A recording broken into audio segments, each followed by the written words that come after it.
Item SCP-205. Object Class: Euclid. Special Containment Procedures: SCP-205-1 and SCP-205-2 are contained within Chamber 52 at Site-23, under regular observation via the adjoining observation room. SCP-205-1 and SCP-205-2 are to be supplied with power and face the white projection screen on the wall opposite the observation window at all times. Chamber 52 requires monthly maintenance to ensure the continued operation of both SCP objects, their power supply and remote activation controls. Replacement parts and bulbs are kept on hand in the chamber. Maintenance is suspended during the final month of the SCP-205 cycle, occurring in April and October of each year. Should power to the Chamber 52 fail, it is to remain dark and sealed for a period of 30 days before local security enters to re-engage power for continued observation and containment.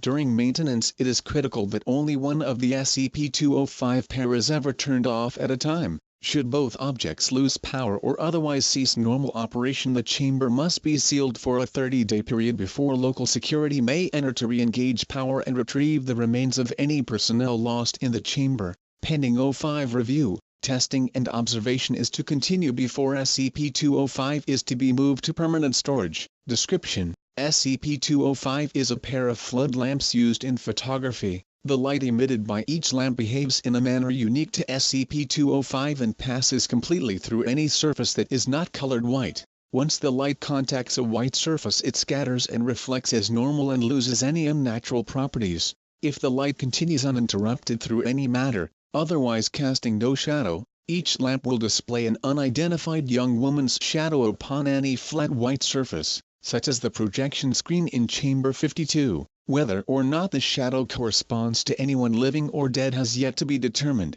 although the shadow appears to reenact a specific series of events leading up to the woman's death. Even if the lamps are slightly moved, the shadow remains distinct and does not lose focus or move along with the one lamp or the other. Only one shadow is cast, although a physical person standing before two lamps would actually cast two shadows. When supplied with steady power and maintained, the SCP-205 pair will go through a 6-month cycle that ends on April 30th and October 31st of each year. Neither the inclusion of an extra day during a leap year nor intermittent operation failures change these dates. Thus, SCP-205 cycle appears to be tied to the standard calendar rather than a set passage of time. SCP-205 will shut off at midnight on the final day of each cycle. Any persons entering or already inside Chamber 52 when the lamps are both turned off are violently assaulted by forces unseen in a manner consistent with the fate suffered by the Shadow Woman, regardless of any other light sources in the room. If the lamps are shut off at the end of a standard 6-month cycle, they can be remotely activated to immediately end the danger and begin a new cycle. If the lamps cease operating for any other reason, Chamber 52 will remain dangerous and must remain sealed for at least 30 days regardless of the status of SCP-205 itself.